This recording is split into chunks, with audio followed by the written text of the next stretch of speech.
গল্পের নাম চিত্তবিদ্ধ প্রেমতত্ত্ব। লেখিকা এমিনেহা নয়াদে। পর্ব ২২। নতুন ভোরের আলো ফুটতেই ওরা ঘুম থেকে উঠে পড়ল।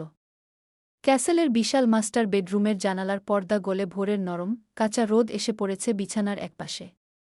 ওরা বিছানায় উঠে বসে ধীর পায়ে পাশে তাকিয়ে দেখল ঋত্বিক এখনও গভীর ঘুমে আচ্ছন্ন। সারা দুনিয়ার সামনে যে পুরুষটা এতটা ডমিনেটিং গম্ভীর, সে এখন নিজের সকল দম্ভ ভেঙে কেমন এলোমেলোভাবে উপুর হয়ে শুয়ে আছে। তার এক হাত বালিশের নিচে গোজা, আর কিছু অবাধ্য ঝাঁকড়া চুল কপালে এসে লেপ্টে রয়েছে। গায়ে টি-শার্টও গতরাতে ঘুমানোর সময় খুলে ফেলায় এখন সেটা বিছানার এক কোণে পড়ে আছে। কিন্তু অদ্ভুত বিষয় হল, ঘুমের মধ্যেও যেন এই লোকটার মাঝে এক ধরনের বন্য উন্মাদনা কাজ করছে, অথচ একই সাথে তাকে দেখতে ঠিক একটা অবোধ বাচ্চার মতো শান্ত লাগছে। ওরা বেখেয়ালিতেই নিজের ঠোঁটের কোণে এক টুকরো মায়াবী মুচকি হাসি ফুটিয়ে তুলল। এই বহুরূপী পুরুষটার এই নিষ্পাপ রূপটা কেবল এই বন্ধ ঘরে তার সামনেই প্রকাশ পায়। সে খুব আলতো করে ঋত্বিকের পাশে বসল, যেন তার সামান্য নড়াচড়াতেও এই মানুষের ঘুম ভেঙে না যায়। নিজের ফর্সা নরম হাতটা বাড়িয়ে ওরা খুব আলতো ছোঁয়ায় ঋত্বিকের সেই ঝাঁকড়া চুলগুলোয় আঙুল গুজে বিলি কেটে দিল। নিজের অজান্তেই তার মনটা এক অদ্ভুত ভালোলাগায় ভরে উঠল। সে মনে মনে ভাবল, লোকটা আসলেই কত অদ্ভুত আর পাগল। আমাকে আগলে রাখার জন্য নিজের ভেতরের সবটুকু পাগলামি উগরে দিতেও এক সেকেন্ড ভাবে না।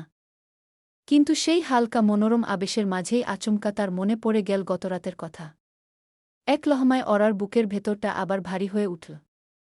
ঋত্বিক গতরাতে যা যা বল, ওসব আসলে কি ছিল? এত বড় একটা অতীত, এতগুলো মিথ্যে পরিচয়, আর তার নিজের জীবনের একটা বড় অংশ এভাবে ধোঁয়াশায় ঢাকা। তার মনের ভেতর একটার পর এক প্রশ্ন ডানা মেলতে শুরু করল। বাকি প্রশ্নের উত্তরগুলো জানতে সে এখন কার কাছে যাবে? তার মা অ্যানা উইন্টার্সের কাছে? কিন্তু গতরাতে ঋত্বিক যেভাবে ক্ষোভের সাথে ইঙ্গিত করেছিল, তার মানে তো স্পষ্ট, সে কোনোমতেই চায় না ওরা তার মায়ের কাছে যাক বা অন্য কারো কাছ থেকে এই অতীতের হদিস নিক। তাহলে কি তাকে আরও অপেক্ষা করতে হবে? ঋত্বিক নিজেই কি কোনোদিন সময়মতো তাকে বাকি সবটা খুলে বলবে? কিন্তু সেই উপযুক্ত সময়টা কবে আসবে? আবারও যেন এক নতুন চিন্তার পাহাড় তার ছোট মাথায় ভর করল। সত্যটা জানার পর স্বস্তি পাওয়ার বদলে তার ভেতরের অস্থিরতা যেন আরও বহুগুণ বেড়ে গেছে।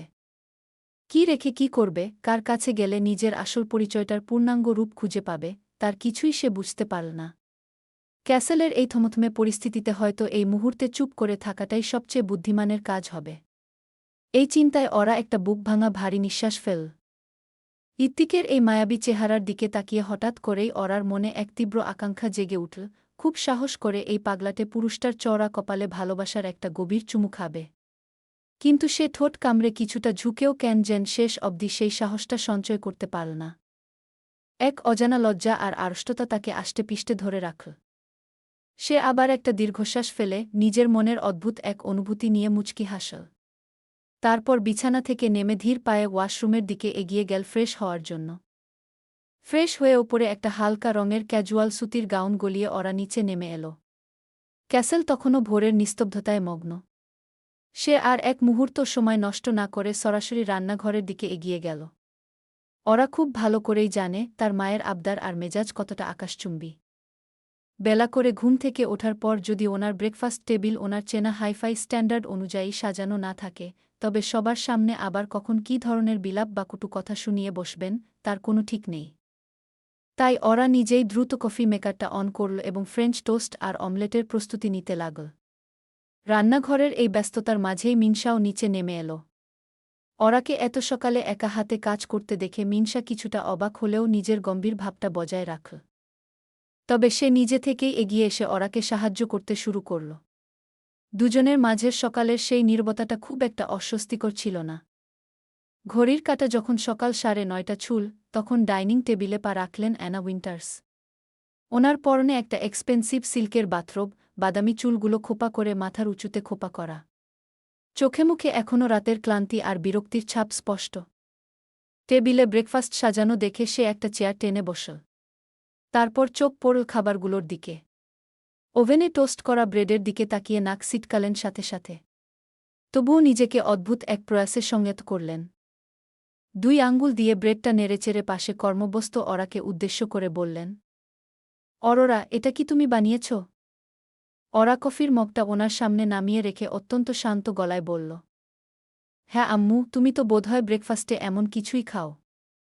হ্যাঁ, কিন্তু এনিওয়ে তুমি বানিয়েছ যখন খেয়ে দেখি, ভালোই হয়েছে হয়তো।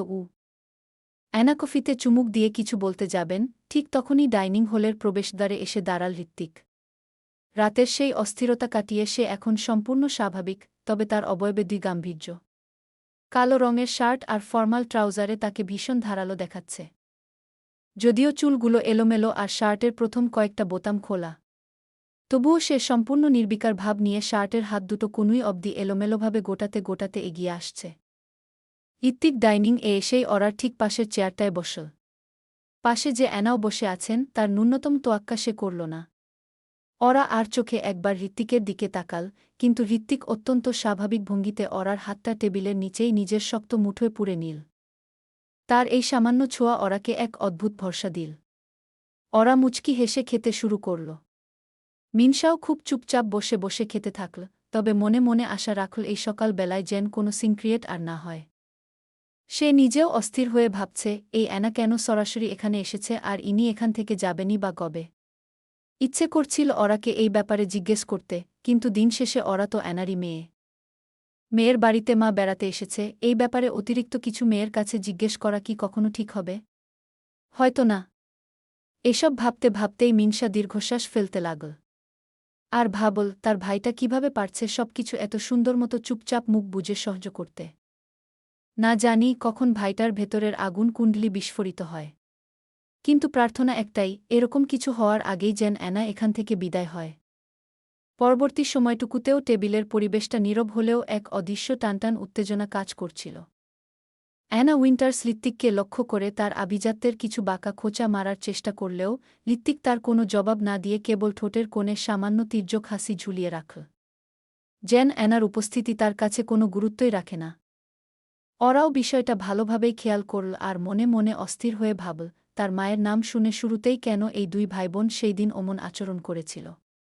এখন তো আর বুঝতে বাকি নেই, তার মায়ের সাথে তার স্বামীন্যাসের পরিচিতি অনেক আগেরই। অথচ সে নিজেই কিছু জানত না। এদিকে ঋত্বিক অত্যন্ত মার্জিতভাবে নিজের ব্রেকফাস্ট শেষ করে অরার দিকে তাকিয়ে নিচু স্বরে বলল, আজ ভার্সিটি যাবি না, প্রেম? অরা মাথা নেড়ে বলল, হ্যাঁ, যাব। আমি একটু পরই রেডি হয়ে নিচ্ছি গু। তাদের দুজনের সামান্য কথোপকথন দেখেও অ্যানা তার খাবার খাওয়া থামিয়ে ভ্রু কুঁচকালেন। মনে মনে বিড়বিড় করে তাচ্ছিল্য নিয়ে দুবার বললেন, প্রেম?